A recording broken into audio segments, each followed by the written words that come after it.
everyone, and welcome to Education Checkup. I'm Johnette Magner. We're a weekly podcast here at KTVS, and we cover what is happening in K-12 and higher education here in Northwest Louisiana. I'm joined today by my co-host, Dr. Philip Roseman. When he's not working as a cardiologist, you can find him working to improve education throughout the state. He is the founder of the Alliance for Education and Shreveport-Bossier Business Alliance for Higher Education, and currently the head of Better Louisiana. Welcome, Dr. Roseman. Thank you very much. This will be a fun time today. We've got a guest who's just moved here in this last year. He is the principal of Fair Park, what used to be Fair Park High School, which is now Fair Park Junior High School. Rick Freeling. Rick, tell us a little bit about you, where you came from, and how you ended up here in Shreveport. I started off with the network 9 years ago when we started in Aurora. So I started with the flagship school there. Started off there teaching Art of Thinking for 2 years. We opened up our second school in Colorado Springs.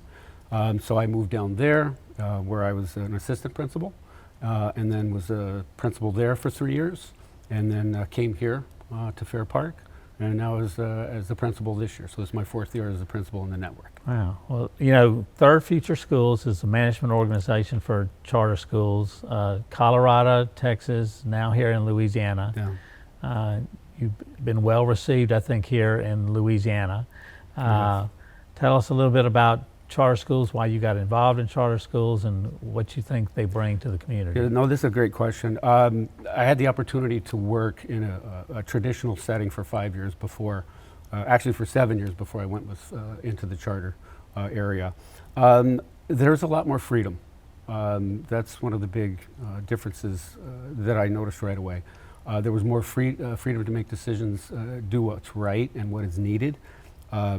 Once we were able to move into charter, to me it felt like we were able to do what's best for kids, truly do what's best for kids. And that freedom allows us to make the moves necessary to put the things into place to support the kids as best as possible. Well, you know, you're principal of a school that is many, many years old. Second high school, I think, or maybe third high school in Shreveport, and it's known by a lot of people. Everybody knows about Fair Park. You know, it's a historic building. Yeah. And there's been a lot of discussion about what to do about the historic building. I know what's good is that people want to see learning going on in Fair Park. But tell us a little bit about the response people have had as it relates to Fair Park itself and your charter school. Yeah, I think always at the onset, anytime change comes in, change is difficult. And I think that's the initial, is people get a little bit apprehensive at the beginning because it's different. But I think right away, people started to realize this is a good thing. And they hear the kids come home and they're talking about what they're learning. They're excited about it. The parents start getting excited about it. They start hearing different things coming from the school, coming home from the kids, and then the parents start getting excited, so the parents start asking questions. And so we've been received very well. The beginning part is always a transition to find out, okay, well, who are these guys coming in and changing what we've been doing? And once they start to see the results, it's been nothing but support. So we've been received very well. You know, it's Third Future Schools is a turnaround school agency. It's about reinventing education. Yeah. It's very, very different than some of the things that we have. Tell us a little bit about what makes this special and unique here at Fair Park. Now, in relation to us being in Fair Park?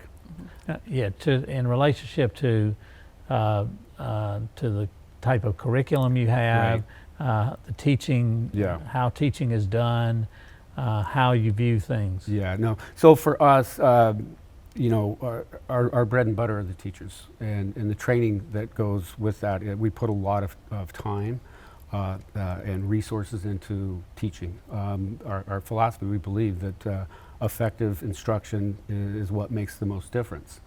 and therefore we will put the majority of our resources into instruction because we know that that's what matters most.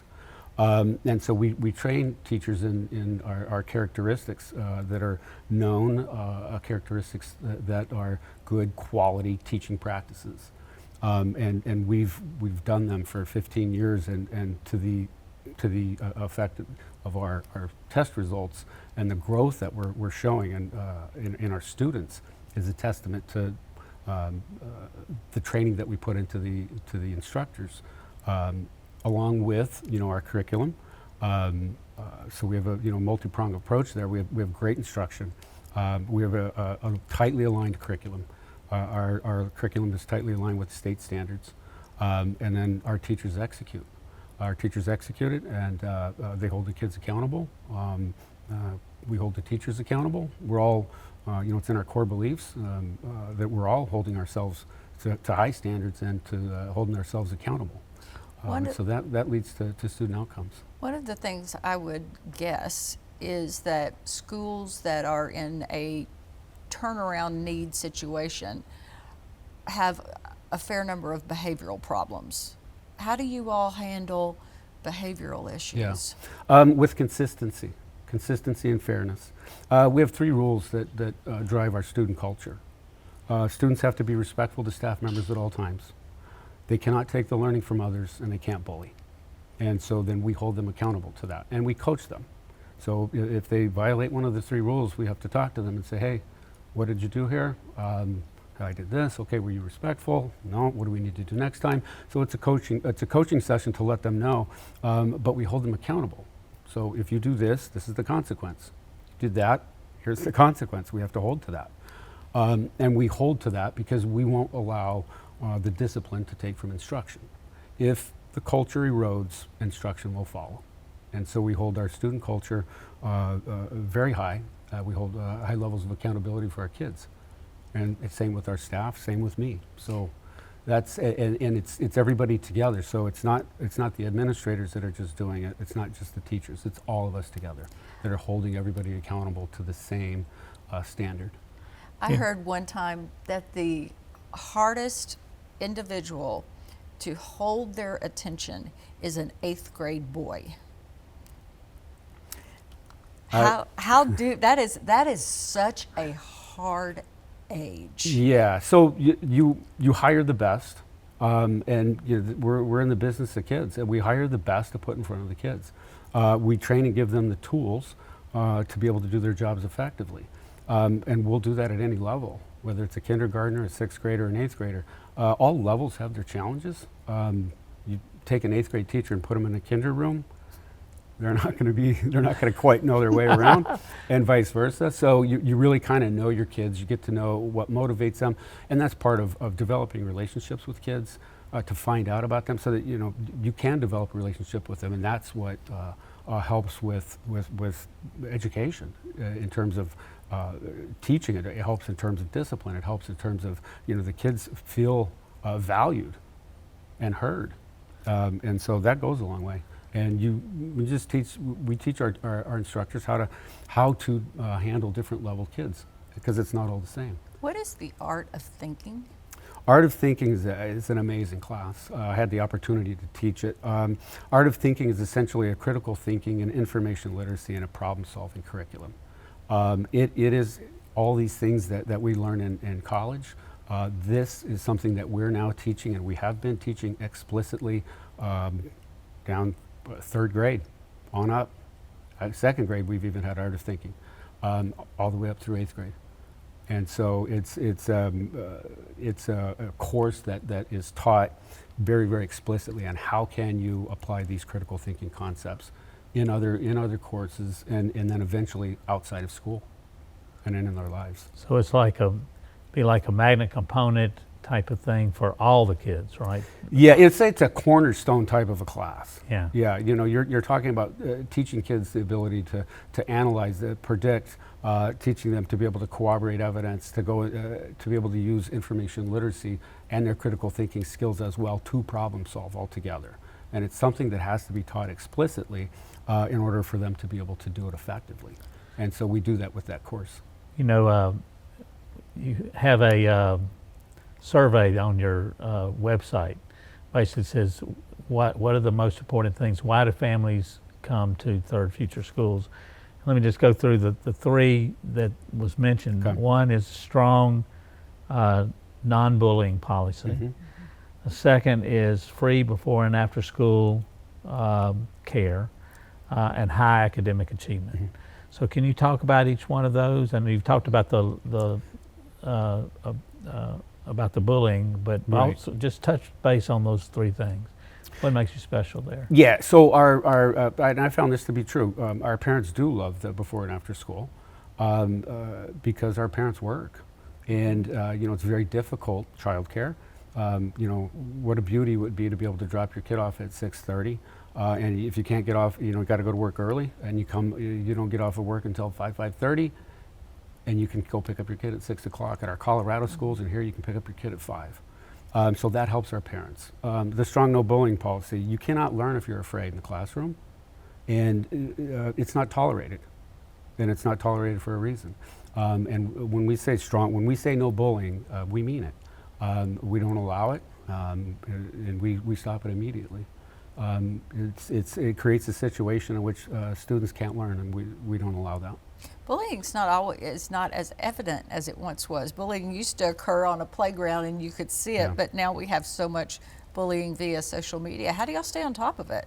We've had to adjust that as social media has become more prevalent. So has the issues that come into school with that, and we're no different than any other school. It's happening all over. So how do we deal with that? A lot of it is not only working with the kids, but the parents as well. And the parents are a key part of that. So the parents, when we talk to them a lot, will say, what can we do? Because they might be out of ideas. And so then we coach the parents on social media safety and what's happening and what is the end result, because we're the ones that will see it. Mm-hmm. So we coach them, and that's been a huge help to get the parents on board. In attracting the good teachers like you were talking about a minute ago, part of it is paying them and having the ability to do that. Can you talk a little bit about how Third Future Schools have worked in that direction of attracting people, good teachers, by paying more? Yeah, it's as a teacher, it's one of the times there you're going to feel like a true professional. Teachers go to college, they get degrees, and then they'll get a master's degree, and they'll get out and make $45,000. And they say, we value instruction. That doesn't quite match. We say we value instruction, and we pay 50% higher than that. You feel valued, okay. So that has been the key to attract the talent, because it attracts people who want to take charge of their lives and be able to work hard and make more money. And a lot of school systems are set up. You get a step system where you can live another year and take a class and you might move up 2%. And our pay system isn't set up that way. Well, I went to the school and toured the school a couple of times. And one of the things that struck me, and I just want to talk with you about it, is that when you walk into the classroom, it is an active classroom. Mm-hmm. It is not one person at the front and other people listening. Yeah. It is people going around with their papers. It's with teacher taking care of this, sending somebody to another room for something else. Tell us a little bit about how that flows, how you've seen that work for middle school kids. Oh, for sure. And they all follow the same model. So if you go, so you see a second grade or a third grade class, fourth grade class somewhere, and come see a seventh, eighth grade class, you're going to see the same. Because learning is active. It's basic brain research is learning is active. It's not a passive process. And so we keep the kids active. If a teacher's up front talking for 10 minutes, for 15 minutes, not a lot of learning occurring. Learning is occurring through doing. You're going to see it, you're going to hear it, and you got to do it. And if you don't do it, you'll never learn it. And that learning will never become concrete if they don't do. So we have them do. We teach them, then we have them do. So we put the onus of the work onto the kid. The other thing I found fascinating when I did this tour, was that there were no substitute teachers. Mm-hmm. No substitute teachers. I don't know how that works out, but can you tell us I can. what he means when he says? It's a great design. The networks has set up a great design. It's creating teacher apprentice positions. The teacher apprentice positions are teachers that are first, second, third year teacher, and they get training from admin. So they're right next to us. We're going into classrooms. We're talking about our characteristics. We're talking about instruction. We're coaching them, and then we're going in. We're going to start getting them some reps. So we start putting them into some classes for 10 minutes and pulling them out so that they can start getting some teaching reps in. And then eventually they'll go into a class. When they go into a class, we're able to pull that teacher out so we can take that teacher to another classroom and we can coach that teacher as well. So now you start to see how you can spread, the instructional density within the school because we get to do that often. So now the teacher apprentices know our model. If the teacher is out, the teacher apprentice slides in. We've had visitors in my school that will come by and I'll have to point out and say, that's not the original teacher. That's our TA. Or that's our learning coach, because our learning coaches who are the instructional coaches in the team centers, they also are our second line of sub-defense. And they all know our model. So you've got everybody moving around. So you as a principal, what are you doing? About 20 to 26,000 steps a day. Supporting. That's our role, is we support. And so things come up. It's always going to come up. And our job is to do that. So it could mean anything, that support. It could be supporting by observations. It can be going in and a coaching support. It can be going in and supporting with student. It can be going and supporting in any fact, transitions, anything, content, curriculum. Teachers come to us all the time. It's a very, very, very collaborative environment. Teamwork and collaboration is how we make it. How long are you supposed to be at Fair Park? What is the length of this arrangement? Fair Park's arrangement is 3. It's a 3-year deal. 3 years. And where are you going to have them at the end of 3 years? At the end of 3 years, we will have them at a B status for sure, if not A. Wow, that's a huge change. Oh, I think right now we will see our goal is to get to a C status now. C minus I think is doable. I looked at the NWEA scores, which is kind of it's a national look at how much learning is going on. And you want to go ahead and talk about it a little bit, but the scores show doubling of grade level in a matter of the first 6 months. So, really? The initial NWEA was great. I don't know what's going to happen with the scores from the state, but the NWEA is very positive. Can you talk a little bit about that? Yeah, so the NWEA assessment, we take measures our growth. We take it 3 times a year. We take it at the beginning of the year. We'll take it again in December at the middle, and then we take it again in May for our end of the year. And that's our metrics for our growth. It's a pulse of how we're doing. And so what it boils down to is 1 year's growth equals 1. And so when a school finishes a year, they should grow 1 year. If they grow over a year, 1.2, 1.3, after a full year, they're pretty excited. As of right now, we tested in December at our MOI, we were already at 1.2. So we had already grown a year and 2 months. Essentially almost like growing 14 months in a 6-month period. Was that, are those statistics from Fair Park, or is that the whole? No, that's Fair Parks. Okay. Yeah, that's just Fair Park. So what kind of change do you see with the kids? Because I can imagine if you're a kid at an F school, you don't have perhaps a lot of confidence in your ability to learn. You don't necessarily think you're smart. And then as you lift all of them and suddenly the grade goes up for the school, do you see the kids change in terms of how they view themselves? Oh, absolutely. Absolutely. You start to see excitement because there's a glimmer of hope. They see it. And they see it in December. And they realize that's what we did. And it builds momentum. You start to build momentum. It is very significant for them to see that. And our teachers coach on that. And it's a part of developing the confidence within our students, because you know, a core belief: every student can, and our teachers believe that. We believe that with you know, with all of our being, and that's how we approach it. And so the kids know that. They know that the teachers and that the administrators believe that they can.